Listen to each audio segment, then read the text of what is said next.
27 ఉంటారు పితృదేవతలని. వాళ్ళు యమలోకంలో యముడికి నైరుతి దిక్కులో ఉంటారు. ఆ దేవతల్ని పితృదేవతలు అంటారు.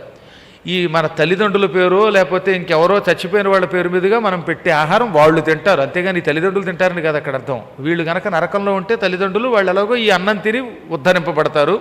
స్వర్గంలో ఉంటే ఇంకా సుఖాలు కలుగుతాయి. ఇంకో జన్మెత్తితే ఆ జన్మలో కూడా ఈ శ్రాద్ధం వాళ్ళకు అందుతుంది. కానీ నిజమునకు ఈ మరణించిన వారి పేరు మీదుగా ఈ ఆహారం తినేవాళ్ళు ఆ దేవతలు అన్నమాట. అందులో 21 మంది దేవతలు ఉత్తమ దేవతలు, 6 సహాయక దేవతలు, మొత్తం పితృదేవతలు 27. కానీ ఎక్కువగా భోంచేసేది 21 మంది. ఆ దేవతలు ఎప్పుడూ యమలోకంలో ఉంటారు.